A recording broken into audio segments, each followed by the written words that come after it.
Não tem como não amá-lo mais, não nos dedicar mais a Ele.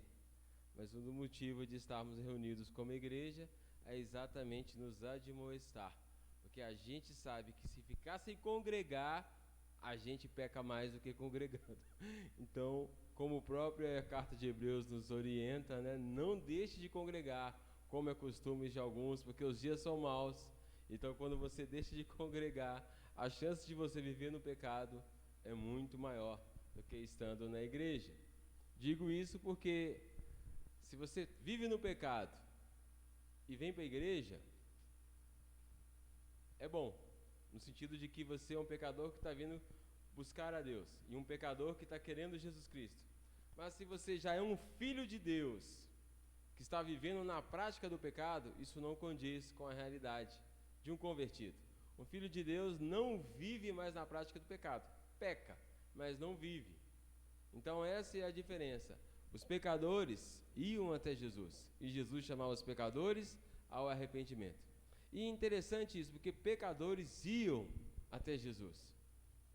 Então, na segunda-feira, pela manhã, após o culto de domingo, onde meditamos sobre a escravidão, sobre eu amo o meu Senhor e vou até o meu Senhor para servi-lo, e quero que o meu Senhor então fure a minha orelha para dizer eu sou escravo para sempre. Lembram quem esteve aqui domingo passado? Mais ou menos foi sobre isso que meditamos, sobre ser escravos de Deus, ser servos de Deus. E hoje então vamos ver o filho pródigo, que é aquele pecador que está ali comendo bolotas de comida de porco, está naquela situação terrível, e ele fala, você, um servo na casa do meu pai, que meu pai trata bem os seus servos, então eu vou voltar para a casa do meu pai, que lá eu vou ser tratado pelo menos como um escravo, um servo, que vai ter uma boa alimentação melhor do que eu estou tendo aqui. Mas meditando sobre essa questão dos pecadores irem até Jesus, quando nós lemos, e vamos ler neste momento, Lucas capítulo 15,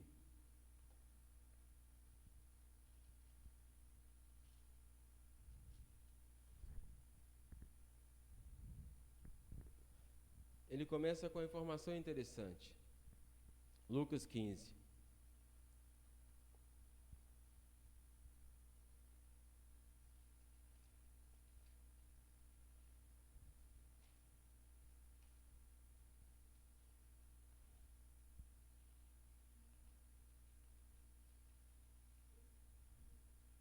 Aproximavam-se de Jesus todos os publicanos e pecadores para o ouvir. E murmuravam os fariseus e os escribas, dizendo, este recebe pecadores e come com eles. É interessante porque pecadores estão indo até Jesus, pecadores estão se aproximando de Jesus. Diferentemente dos nossos dias, que pecadores estão correndo das nossas igrejas. Pecadores estão correndo dos filhos de Deus. Pecadores estão correndo dos crentes. E foi onde eu meditei, será que parte da igreja que se diz igreja, e não quero generalizar a igreja, porque a igreja de Jesus, essa está sendo aperfeiçoada, mas hoje há uma igreja que se nomeia a igreja de Jesus, mas que na maioria das suas pessoas que fazem parte dessas igrejas são fariseus. E por que eu pensei que são fariseus? Porque exatamente os pecadores não querem ir até esta igreja verdadeira, ou melhor, falsa, onde prega-se uma lei. Mas, por outro lado, fariseus querem ir para uma igreja de fariseus. E o que se entende por fariseus? É aquele povo da seita judaica, ou não seita, né? Na verdade, eles não são conhecidos como seita. Na verdade, os do caminho, os cristãos, eram reconhecidos como seita. Então, no começo da igreja, nós seríamos a seita, né? E hoje a gente chama os outros de seita, mas no começo nós éramos a seita, os do caminho. Mas isso é interessante porque os fariseus, estudiosos da lei, rígidos com a lei, estavam certos, como temos visto, zelosos da lei, não queriam ter contato com os gentios, um absurdo, né, o evangelho, a palavra ser direcionada a gentios, e muito menos a publicanos e pecadores, pessoas que não querem ter comunhão ou compromisso com a lei do Senhor. Então, ao invés de trazer pecadores a Cristo, é melhor trazer publicanos para a nossa igreja. O que são publicanos? São pessoas que dizem que conhecem a Deus, mas não o amam, não conhecem de todo o coração, não são transformados. São pessoas que apenas dizem, é o famoso ateu prático. É aquele que fala, eu amo a Deus, eu conheço a Deus, eu sirvo a Deus, eu só não vou esperar o casamento. Eu amo a Deus, eu sirvo a Deus, mas ai de você se furar a fila quando for a minha vez. Eu amo a Deus, eu conheço a Deus, mas os seus mandamentos não quero saber dos seus mandamentos. Mas eu creio em Deus, eu só não leio a sua palavra, mas eu conheço a Deus. Ou os fariseus, que eram mais rígidos, eles conheciam a palavra, tentavam praticar a palavra, entretanto a gente sabe que interiormente, o seu interior não era algo verdadeiro, era um zelo pela lei, mas como nós vamos ver, pela busca de um reconhecimento. Mas aqui então, temos pecadores e publicanos se aproximando de Jesus, e os fariseus estão achando isso ruim.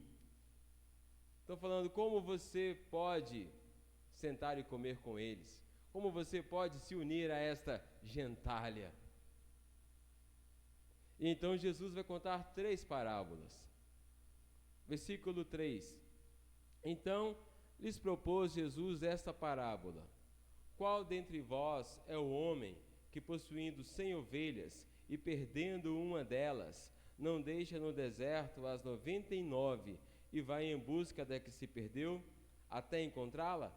Achando-a, põe-na sobre os ombros, cheio de júbilo, e indo para casa, reúne os amigos e vizinhos, dizendo-lhes: alegrai-vos comigo, porque já achei a minha ovelha perdida. Digo-vos que assim haverá maior júbilo no céu por um pecador que se arrepende, do que por 99 justos que não necessitam de arrependimento.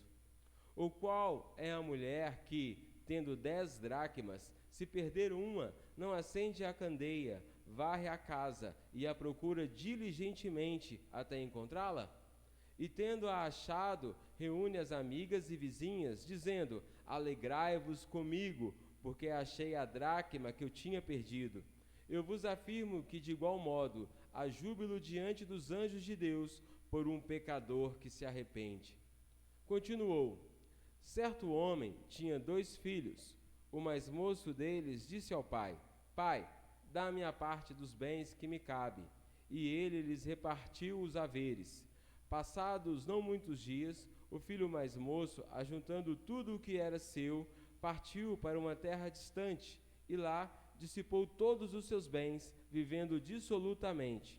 Depois de ter consumido tudo, sobreveio àquele país uma grande fome, e ele começou a passar necessidade. Então ele foi e se agregou a um dos cidadãos daquela terra, e este o mandou para os seus campos a guardar porcos. Ali desejava ele fartar-se das alfarrobas que os porcos comiam, mas ninguém lhe dava nada.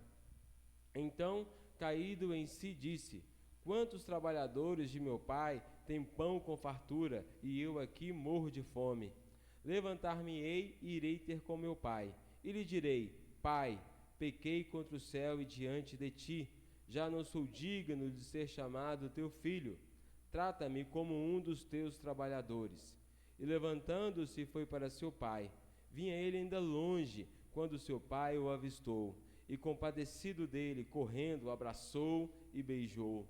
E o filho lhe disse: pai, pequei contra o céu e diante de ti, já não sou digno de ser chamado teu filho. O pai, porém, disse aos seus servos: trazei depressa a melhor roupa, vesti-o, ponde-lhe um anel no dedo e sandália nos pés. Trazei também e matai novilho cevado. Comamos e regozijemo-nos, porque este meu filho estava morto e reviveu. Estava perdido e foi achado. E começaram a regozijar-se. Ora, o filho mais velho estivera no campo, e quando voltava, ao aproximar-se da casa, ouviu a música e as danças. Chamou um dos criados e perguntou-lhe que era aquilo, e ele informou: veio teu irmão, e teu pai mandou matar o novilho cevado, porque o recuperou com saúde. Ele se indignou e não queria entrar. Saindo, porém, o pai procurava conciliá-lo. Mas ele respondeu a seu pai: há tantos anos que te sirvo, sem jamais transgredir uma ordem tua, e nunca me deste um cabrito, sequer para alegrar-me com os meus amigos. Vindo, porém, esse teu filho, que desperdiçou os teus bens com meretrizes, tu mandaste matar para ele o novilho cevado? Então lhe respondeu o pai: meu filho, tu sempre estás comigo, tudo que é meu é teu. Entretanto, era preciso que nos regozijássemos e nos alegrássemos, porque esse teu irmão estava morto e reviveu, estava perdido e foi achado. Então, vemos Jesus contando 3 parábolas. É interessante que a gente percebe o nome das parábolas como a ovelha perdida, a dracma perdida e o filho pródigo, que é o filho que estava perdido e voltou. Já dissemos que muitas das vezes, na verdade, essas 3 parábolas dão ênfase ao pastor, que vai atrás da ovelha, a mulher, que diligentemente procura a dracma, e o pai, que recebe o filho, que perdoa o filho. Por isso, como título dessa mensagem, eu pensei: perdido. Sim, eu estava, porém fui encontrado. A ovelha perdida foi encontrada pelo bom pastor. A dracma perdida foi encontrada por essa mulher diligente. E o filho encontrou no pai o perdão. Então, a ênfase no pastor, na mulher e no pai. Entretanto, há algo interessante. Se observarmos, Jesus está dando uma resposta aos fariseus. Está dando uma resposta por que os pecadores estão se aproximando dele. E basicamente ele está dividido em 2 classes. Tem os pecadores e tem os fariseus. Os pecadores está na classe da ovelha perdida, da dracma perdida, do filho pródigo. Os fariseus estão na classe das 99, que não precisam de arrependimento, das 9 dracmas, ou 9 moedas, que não foram perdidas. E os fariseus também estão na classe do irmão mais velho. Então nós vemos que há 2 classes de pessoas. Há aqueles que são os moralistas, são aqueles que são os religiosos, no sentido de que são aqueles que falam: eu tenho feito a minha parte, eu não sou tão mal como aquele lá, eu tenho ido à igreja, eu tenho lido Bíblia, eu tenho evangelizado, eu tenho orado, eu tenho feito a minha parte, eu sou de Deus, eu não faço nada de errado, não sou tão mal como fulano de tal, não sou tão mal quanto o ciclano, eu não sento com pecadores, baseado no Salmo 1. Entretanto, temos aquele que é o pecador, que é o que está perdido. E então nessa primeira parábola, Jesus está dizendo: olha, há uma alegria na ovelha perdida. A ovelha é um animal irracional. Provavelmente ela não entendeu nem que estava perdida, nem entendeu que estava sendo carregada nos ombros pelo pastor, e nem percebeu que o pastor não levou ela para o deserto com as 99. Ela nem percebeu que, na verdade, ela não foi para o deserto onde as 99 estavam. Ele pegou essa perdida, colocou nos ombros e levou para a sua casa. As 99 ficaram no deserto.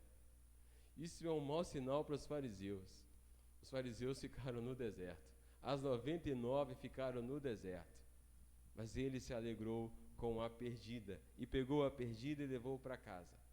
O interessante é que o pastor, ele procura o que está perdido.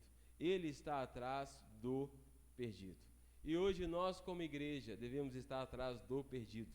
Muitas vezes nós estamos atrás do fariseu. Estamos querendo aconselhar o fariseu a se tornar um crente, a convencer o fariseu que Deus é uma boa opção.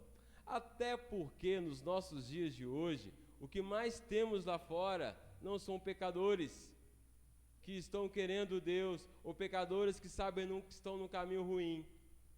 Se você conversar com pessoas lá fora, todos eles vão dizer que eu tenho Deus. A gente só acha fariseu lá fora. A gente raramente vai achar um pecador desesperado por estar em seus pecados. Todos eles dizem, eu tenho Deus. E todos eles dizem a frase que nós dizemos, eu sou pecador. Quem não é pecador? Todo mundo peca. Mas eu tenho Deus. Eu só não leio Bíblia. Eu só não oro. Eu só não congrego. Eu só adoro a Deus do meu jeito. Mas eu tenho Deus. Como disse no começo do culto, né? Estava conversando com uma jovem sobre Deus. E ela, não, Deus, eu penso em Deus em todo o tempo. Comecei a falar de Bíblia. Fechou a cara. Eu falei, se você gosta de Deus, você tem que gostar de Bíblia. Não tem como. Jesus disse que isso aqui é alimento. Ele disse que aquele que me ama guarda as minhas palavras. Então a gente percebe hoje o contexto em que nós vivemos, em que a maioria das pessoas que estão lá fora não são pecadoras, querendo reconciliação com Deus. Porque aqui tem algo interessante, quando a gente percebe que pecadores estão procurando Jesus. Porque o judaísmo, no começo, nesse tempo que estão vivendo aqui, aquela pressão. Você tem que praticar a lei. Você tem que andar em conformidade com a lei. Se você não andar em conformidade com a lei, você está em pecado. Seu publicano, seu perdido, seu separado de Deus. Você não é alguém de Deus. Então, a lei pressionava tanto os pecadores que havia um desespero. Porque não tem como eu virar um fariseu, um praticante da lei, eu não consigo praticar a lei. Entretanto, não tem como eu me aproximar de Deus. Porque os fariseus também não eram praticantes da lei, mas eles praticavam uma lei exterior, uma lei de aparências. Tanto que Jesus, no Sermão do Monte, vai dizer, olha, a lei externa vocês podem até praticar, mas o problema é que vocês são pecadores. Tanto que ele diz, olha, vocês podem dizer para o outro, não adulterarás. Mas aí Jesus vai dizer, olha, se você olhar com olhos impuros, você adulterou. Você pode dizer para o outro, não matarás, e se orgulhar, eu não mato. Entretanto, Jesus vai dizer, olha, se no seu coração você irou, você odiou, você xingou, você desejou a morte, você é assassino.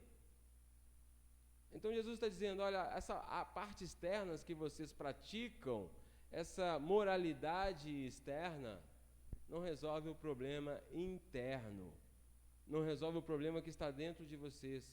Então os pecadores tinham uma luta muito grande, porque se eles quisessem se reconciliar com Deus, não teria como, porque eles teriam que se tornar praticantes da lei.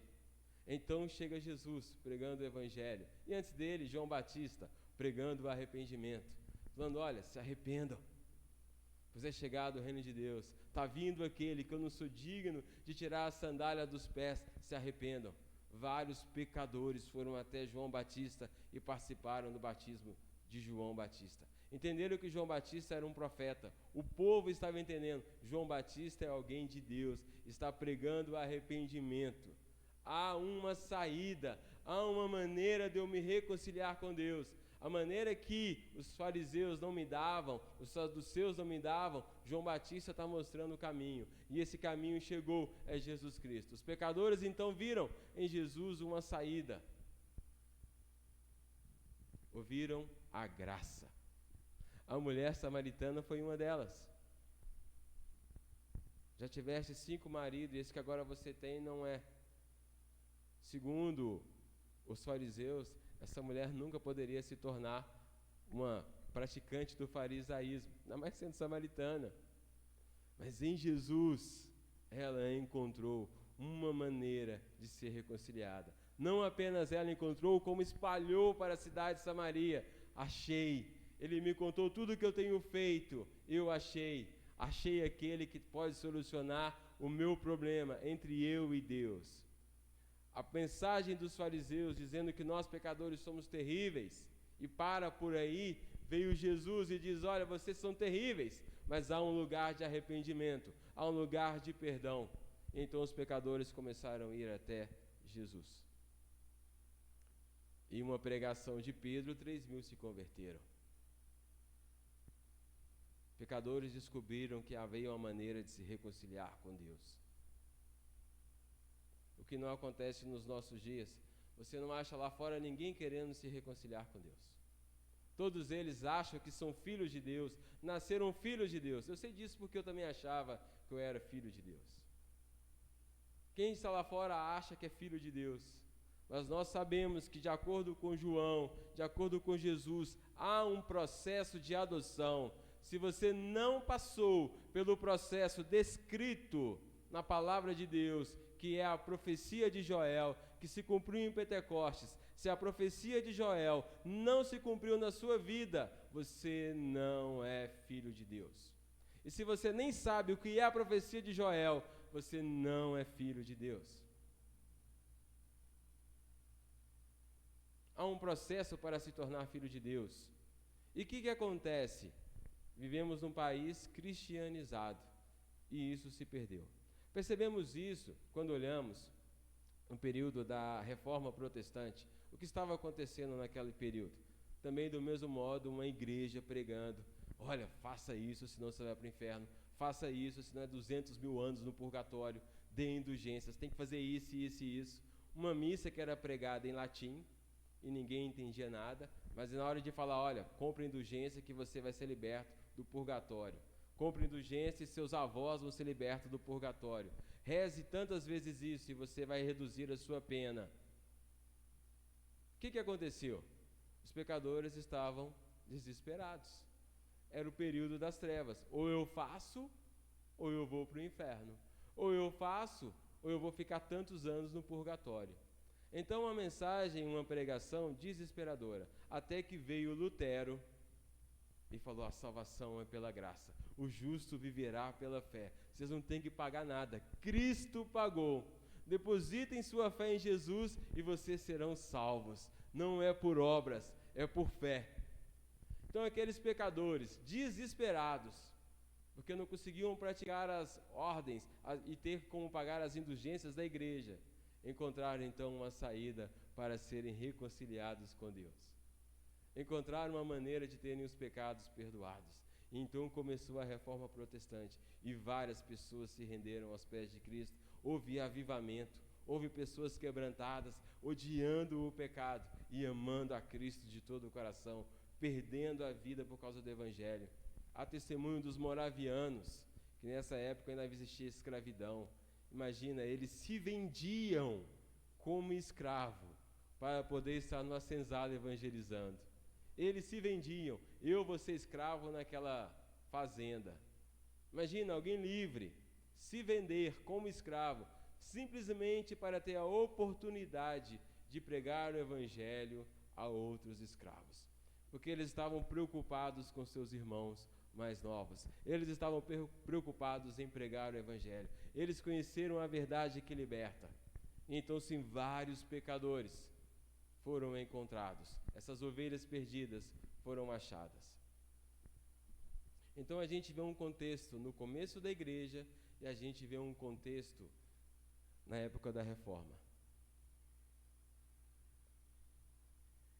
Só que essa igreja, com um farisaísmo pesado, faça, senão você vai para o inferno. Quem nunca ouviu? Se não for para a igreja, você vai para o inferno.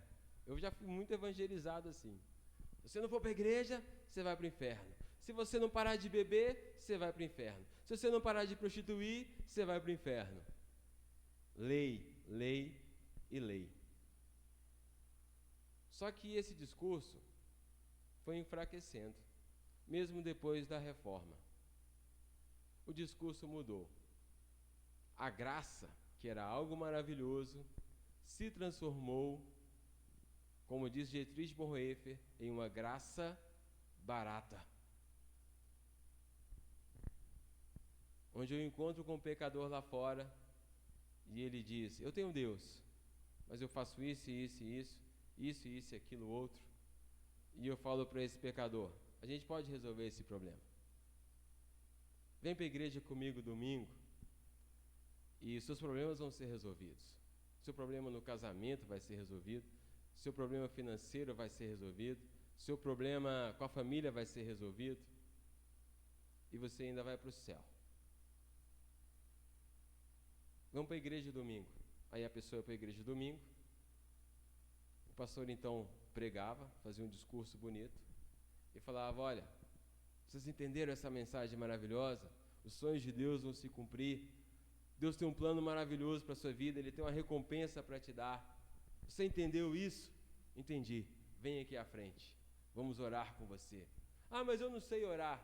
Não tem problema. Repita comigo esta oração.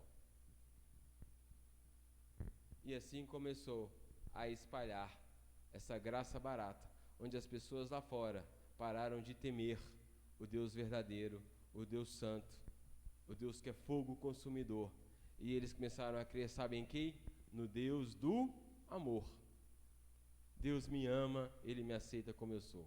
Deus me ama, Ele sabe que eu sou pecador. A graça ficou barata. O Deus que é santo, santo, santo, que odeia o pecado. A partir de agora Ele me aceita como eu sou. E todo pecador tem livre acesso ao Pai. Jesus andava com pecadores. Ele vai andar com pecadores no céu? Não vai. Jesus não vai andar com pecadores no céu. Se você acha que aqui Jesus recebia pecadores, que lá Ele vai receber, não vai. No céu não vai entrar nenhum pecador, somente os justificados, somente os que se arrependeram. Porque a Bíblia diz aqui, na parábola da ovelha, digo-vos que assim haverá maior júbilo no céu por um pecador que se arrepende. Os pecadores que vão entrar no céu são os que se arrependeram. Os que se arrependeram. E é esses que Jesus está procurando. Então o que Ele está chamando hoje de pecadores, se arrependam. Só que hoje no nosso contexto, nós não estamos chamando pecadores ao arrependimento. Nós estamos dizendo para fariseus, você é um fariseu. E aí vem a grande complicação. O fariseu detesta ouvir que é fariseu. Fariseu detesta ouvir uma palavra dizendo, olha, seguir a Deus não é bem assim. E o bom de estarmos lendo a palavra de Deus e estudando é exatamente nesse ponto, onde a Bíblia diz, os filhos de Deus são assim. E aí, onde eu examino a minha vida, você deve examinar a sua vida acerca da palavra de Deus. Por exemplo, você pode perguntar para várias pessoas, faça o teste, você crê em Jesus? Sim. Essa pessoa que disse que crê em Jesus, do seu interior tem que fluir água viva. Porque Jesus disse, aquele que crê em mim, do seu interior fluirá um rio de água viva. Isto se referindo ao Espírito Santo. Então o que mais temos hoje é pessoas dizendo, eu creio, então me dá a água da vida. O que é a água da vida? Não sei. Então você está crendo em Jesus, mas não é o que está aqui não.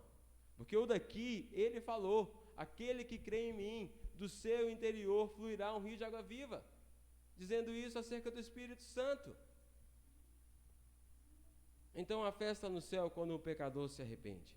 A parábola da dracma perdida mostra a diligência dessa mulher em procurar a dracma. E é dito que ela acende uma luz e coloca numa candeia. Ela pega uma luz e coloca no alto. Irmãos, e é verdade. Quando a gente perde uma coisa, dá um desespero. E você procura, e você ora. E quando você acha, não dá vontade de fazer festa?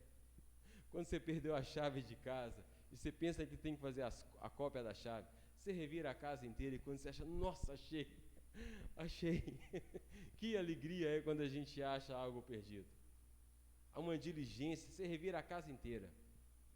Mas você acha, que alegria. Do mesmo modo, essa mulher fez uma diligência para achar esta moeda. E do mesmo modo, Jesus está fazendo, olha, o Pai é como essa mulher.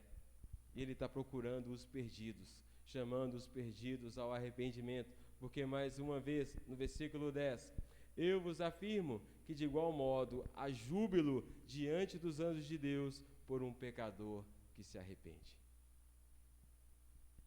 Então, estamos à procura de pecadores que se arrependam. E hoje estamos em dificuldade porque não estamos achando pecadores lá fora. O que achamos lá fora são pecadores. Só que fariseus são pecadores também. Eles só não sabem. Eles não são filhos de Deus, só não sabem. Eu sei disso porque, não sei você talvez nasceu no lar evangélico. Eu não nasci. E eu acreditava que era filho de Deus. Eu acreditava que eu e Jesus eram uma maravilha. E do mesmo modo, todo mundo que está lá fora fala, não, eu e Deus, eu e Jesus, uma maravilha. Bênção demais. Até que um dia você descobre quando Jesus disse, e eu acho que eu repito esse versículo em todo culto, aquele que me ama, guarda as minhas palavras. Aquele que diz que me ama e não guarda as minhas palavras, é mentiroso. Eu descobri que Jesus me chamava de mentiroso. Não é o pastor não, viu? Não é o irmãozinho não, é Jesus. Jesus me chamou de mentiroso através da boca de alguém. E hoje eu estou te chamando de mentiroso, se você não guarda as palavras de Jesus. Mas saiba, não sou eu, é Jesus. Até porque Jesus disse que isso aqui é alimento. Então, se é alimento, a gente tem necessidade. Porque hoje você se alimentou de comida, com certeza. A hora que bateu a fome, você se alimentou. Tem uma canção secular do Skank que fala que te ver, ele vai dando suposições sobre o impossível, né? Te ver e não te querer é improvável e impossível. E uma das situações ele fala, olha, é como você estar com o estômago vazio e não querer almoçar. Isso é impossível. Então é exatamente isso, é impossível você falar que é de Jesus e não se alimentar da palavra. É impossível você falar que crê em Jesus e não se alegrar quando alguém está falando de Jesus, quando alguém está citando as parábolas, quando alguém está citando os ensinamentos. Não tem como não se alegrar quando alguém está falando de Jesus, porque é alimento. Então, há alegria quando um pecador se arrepende. Agora vem a grande questão. Tiago, eu já me arrependi. Eu entendi que eu era um pecador. Eu entendi que eu fazia coisas erradas. Eu sabia que essas coisas erradas iam me levar para o inferno. Eu entendi que eu nasci inimigo de Deus. Eu entendi que eu era uma pessoa má. Eu entendi que eu pequei contra esse Deus Santo. E eu reconheço que eu fiz isso de errado. E agora eu quero me reconciliar. Eu vou até Deus pedir perdão. Isso não é arrependimento. Isso faz parte do arrependimento. Reconhecer que errou e pedir perdão não é arrependimento. Arrependimento é mudança. Reconhecer que errou, os fariseus faziam isso direto. E lamentavam e choravam. Até hoje está lá o muro das lamentações. Até hoje, um judeu, quando quebra uma lei da Torá, se arrepende. Fala, nó, desobedeci a lei. Eu me arrependo de ter desobedecido a lei. Até hoje, pessoas dentro da igreja não convertidas, quando pecam, reconhecem que pecaram e falam, eu me arrependi. Mas isso não é o arrependimento verdadeiro, isso não é o arrependimento salvífico.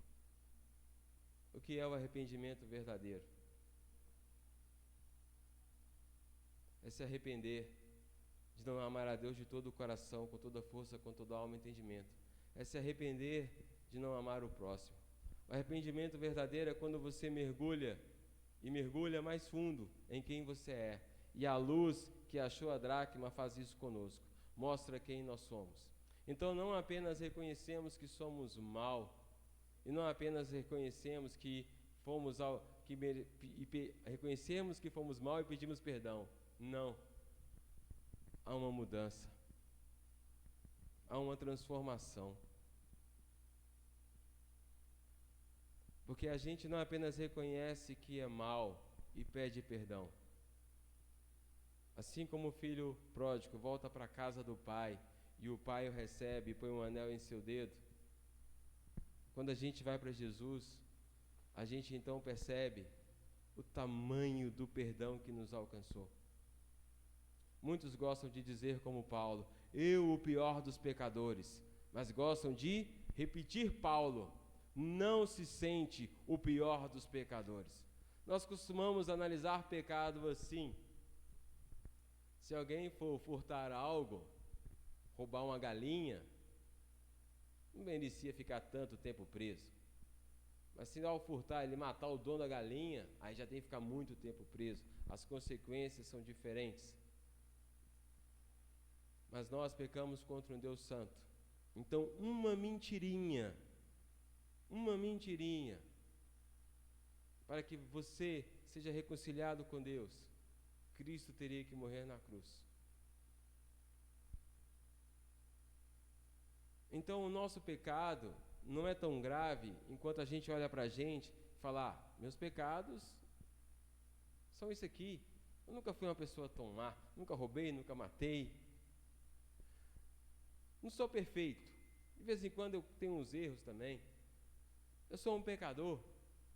A gente até acha que não é pecador. Eu reconheço isso. Mas não. O pecado é algo tão grave porque ele é contra a santidade de Deus. O pecado é algo tão grave que nos separa de Deus eternamente. E como é que a gente sabe que o pecado é algo tão grave? Exatamente pelo preço que foi pago. A gente percebe nessa parábola do filho pródigo agora que o pai dividiu a herança com os dois irmãos. Deu parte para o irmão mais velho e a outra metade ficou para o irmão mais novo. O irmão mais novo falou, eu quero minha parte e vou gastar tudo no mundão. Vou comer, beber, prostituir, meretrizes, como o irmão acusou ele. Eu vou pegar a minha parte e vou viver a minha maneira. O irmão mais velho, do mesmo modo, não queria o pai. O irmão mais velho, do mesmo modo que o irmão mais novo, queria a parte na herança.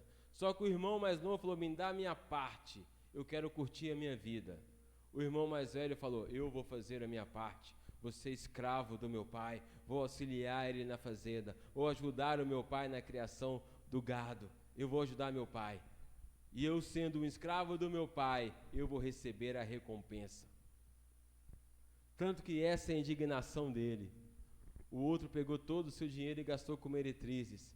Eu que estou aqui te obedecendo, cadê a minha recompensa? E o pai vai dizer, olha, tudo que é meu é seu. Na verdade, se olharmos o começo da história, o pai não tem mais nada. Porque ele deu metade para um e metade para outro. Ele dividiu a herança quando o mais novo pediu. Porque os dois, nem o mais velho nem o mais novo, não queriam Deus. E essa é a pergunta que eu te faço nessa noite. Você quer Deus? Você quer ser amigo de Deus e por isso você fica a sós com Ele no quarto? Você quer Deus e por isso gasta tempo com a palavra? Você quer Deus e por isso está aqui nessa noite para prestar um culto a Deus, para falar, o Senhor é meu Deus, o Senhor é meu Pai, o Senhor pagou um alto preço, eu estou aqui para adorá-lo, para glorificá-lo, para ser cheio do Senhor, para ter capacidade de ir lá fora buscar um pecador, para estar cheio, para poder anunciar suas boas novas lá fora. Eu estou aqui nesta noite porque eu quero cada vez mais não viver mais para mim mesmo, eu quero viver para o Senhor. Porque tem muita gente na igreja, dentro do culto agora, que veio no culto para viver para si. Como? Deus, eu vim na igreja hoje, eu ouvi a palavra, me dá a minha bênção, me dá a minha parte na herança, me dá a minha recompensa, ajuda meu filho a arrumar um emprego, ajuda meus filhos a arrumar uma esposa, ajuda no meu casamento, ajuda nessa situação.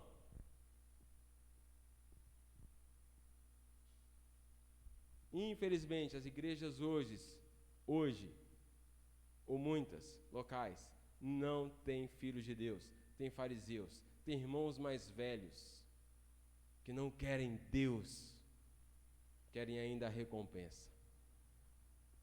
É por isso que é uma alegria quando esse irmão mais novo volta, porque esse irmão mais novo não quer mais a recompensa, agora tudo que ele quer é o Pai. E agora vem uma outra informação triste para o irmão mais velho.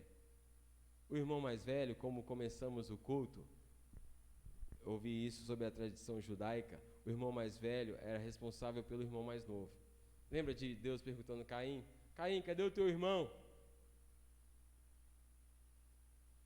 Então o irmão mais velho, responsável por cuidar da família, por reunir os irmãos. Esse irmão mais velho devia ter sido um pastor diligente, ou melhor, um pastor que saiu a procurar o seu irmão.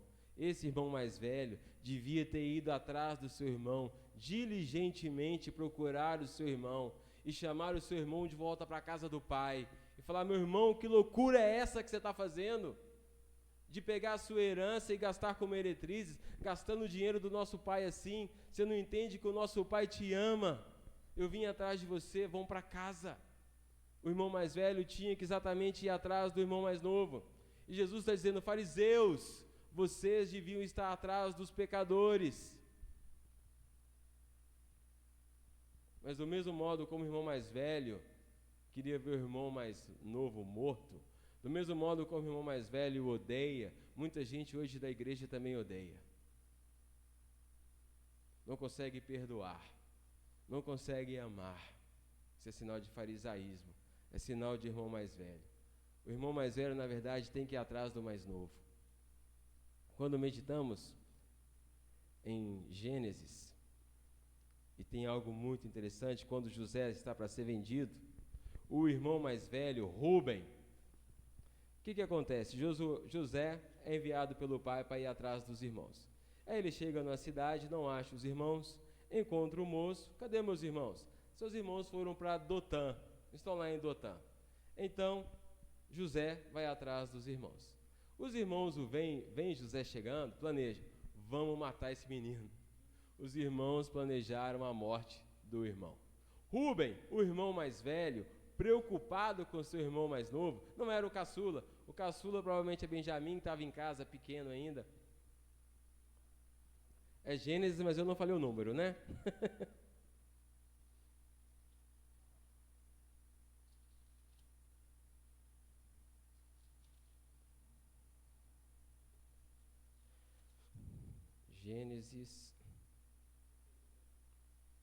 Gênesis 37.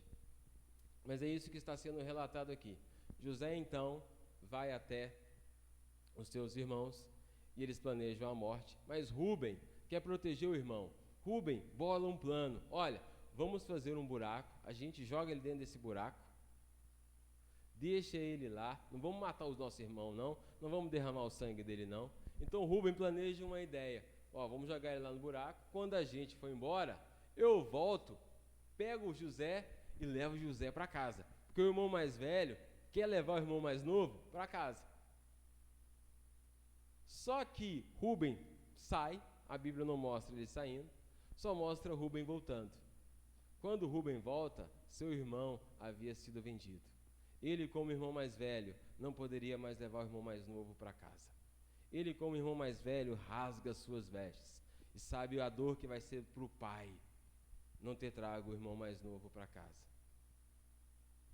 O irmão mais velho, da parábola do filho pródigo, não vai atrás do irmão mais novo. O irmão mais velho se ira pela volta do irmão mais novo. Mas graças a Deus por Jesus Cristo, nosso irmão mais velho. Ele é aquele que foi atrás de nós, fez o papel que o fariseu não fez. Nos trouxe do lamaçal do pecado, nos trouxe de volta para o Pai.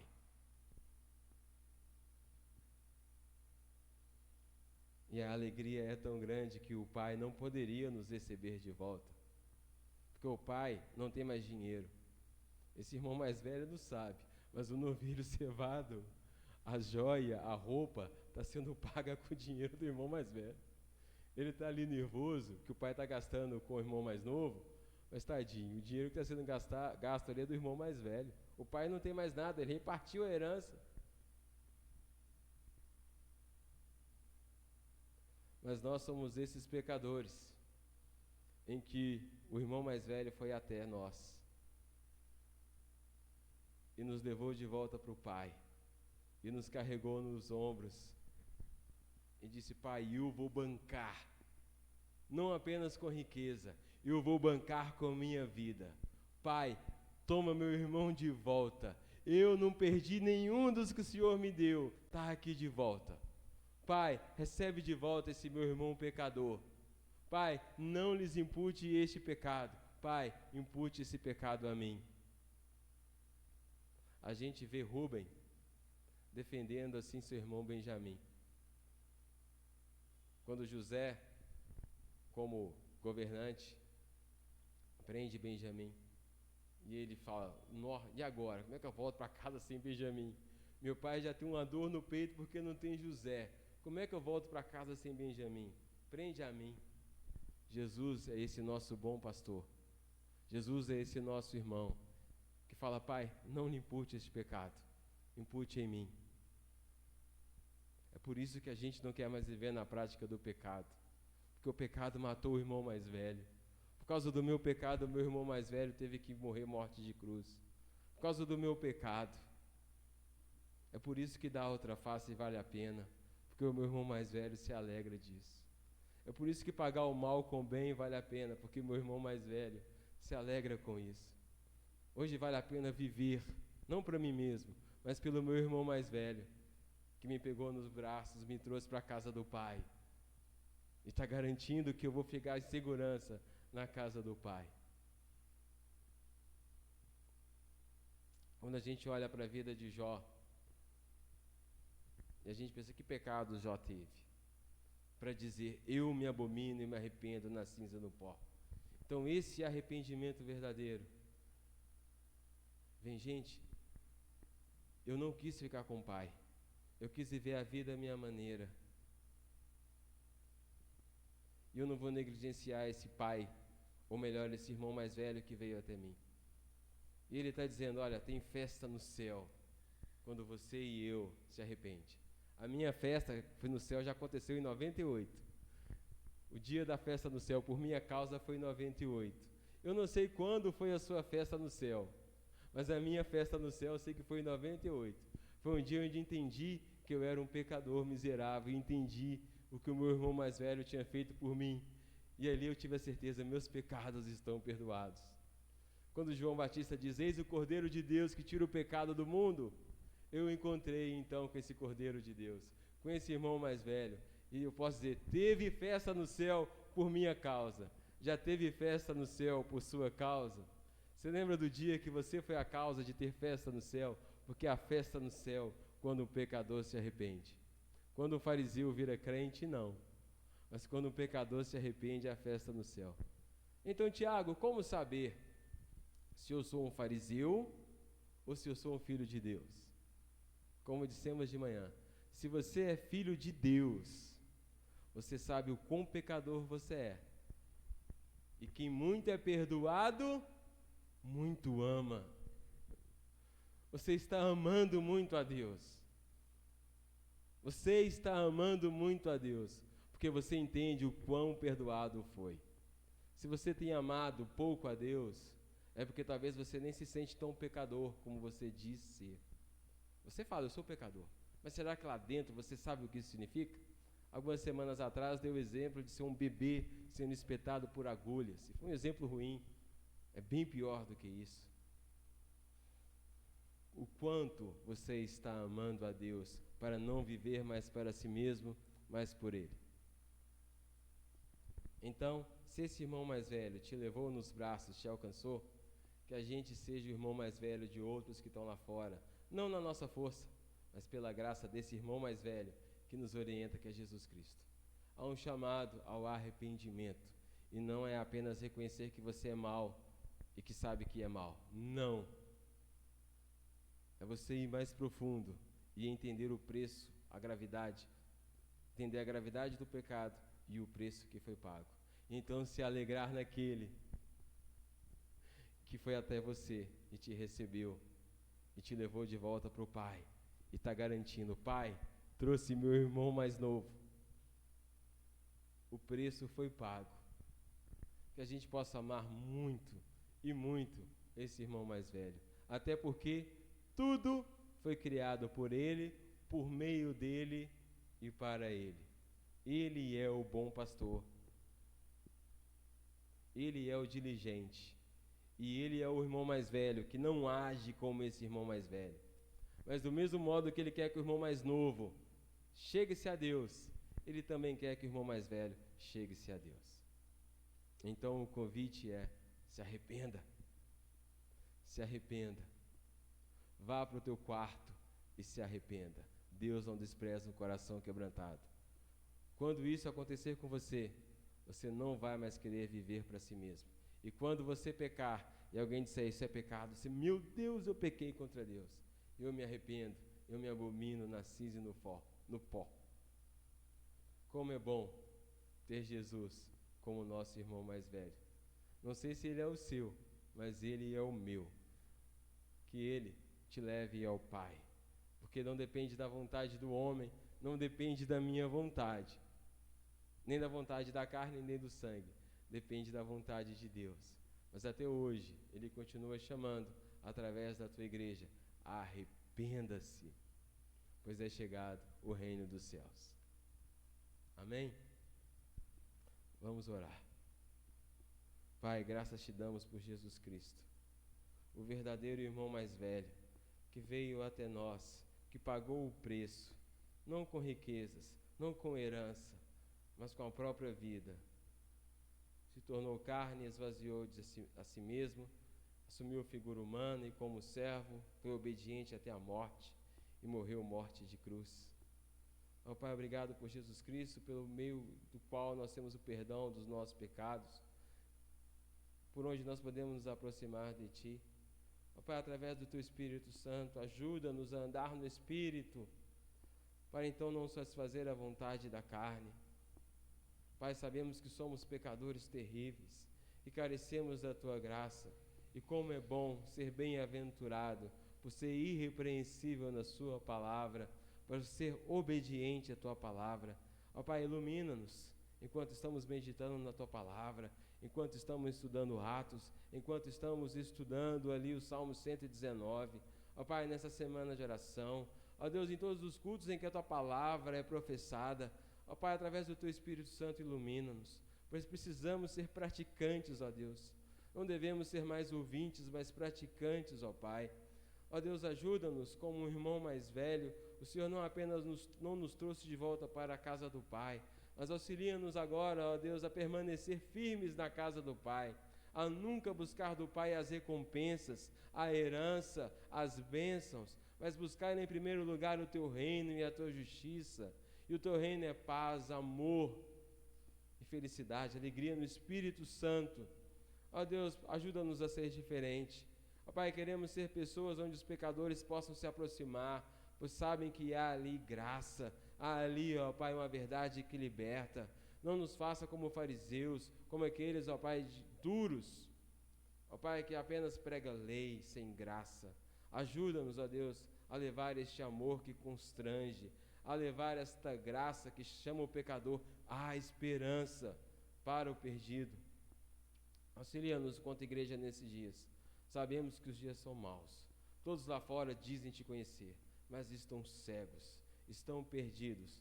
Ó Pai, ajuda-nos a levar esta luz com diligência, assim como essa mulher procurou esta moeda. Ó Deus, que possamos como igreja nos alegrar em Ti. Gera em nós o arrependimento verdadeiro, pois sabemos que quanto mais entendermos o quão terrível era o nosso pecado, e então entender o perdão que nos alcançou, podemos amar muito, porque que muito é perdoado, muito ama. Ajuda-nos, ó Deus, a andar nesse caminho que é excelente, como vai dizer Paulo ali no final de Coríntios capítulo 11, esse caminho sobremodo excelente, que é o de amar. Ó Deus, nós nos arrependemos exatamente disso, de não Te amar e nem amar o próximo. E hoje o que mais queremos, através do Teu Espírito Santo e da graça, amar, assim como o Senhor nos amou. Não nos deixe agradar homens, mas agradar ao Senhor. Ó Pai, faz a obra que só o Senhor pode fazer. Em nome de Jesus. Amém. O arrependimento é diário, é constante. É você caminhando com o Pai e o conhecendo, Ele vai nos moendo, nos quebrantando, e a gente vai lendo a palavra e eu tenho que mudar nisso. E aí a gente ora, odeie o pecado, odeie o pecado. O preço foi muito alto. Esta é uma semana de oração. A semana de oração tem um propósito: interceder, clamar a Deus para exatamente nos auxiliar a achar ovelhas perdidas. O mundo lá fora está cheio de pessoas perdidas, cheio de irmãos mais novos, em que a gente nem ora pela salvação deles, nem ora para que Deus tenha misericórdia deles. Não podemos nos fechar aqui dentro. Se estamos aqui dentro, é para interceder para quem está lá fora. Vamos interceder, vamos clamar. Assim como Ló angustiava sua alma por causa do pecado, nós também hoje devemos nos angustiar, porque lá fora, se não está igual, está quase igual Sodoma e Gomorra. Que Deus nos abençoe, porque essa alegria de saber que é do irmão mais velho, eu tenho a minha e não posso te dar a minha. Vai para o colo do Pai, ande com o Pai, e que Ele te dê essa alegria que só Jesus Cristo dá. A alegria da salvação, a alegria de teus pecados perdoados. Isso ninguém tira, e só Jesus pode dar. A semana abençoada, todos os dias, 19h30. Que bênção. Que Deus os abençoe, em nome de Jesus. Com oração silenciosa, terminamos aqui. E se você de fato se arrependeu, se você entendeu que era inimigo de Deus e agora quer se reconciliar com Deus, eu não faço apelo.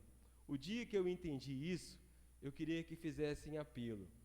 Mas eu te convido a permanecer firme, frequentando os cultos, buscando a Deus em palavra e meditando e buscando a Deus. Até que um dia você vai dizer: eu não sou mais o mesmo. Eu entendi que Cristo morreu por mim e eu agora odeio o pecado. Não quero mais viver para mim mesmo, quero viver para Ele. Ore, ore, que o Senhor possa te achar.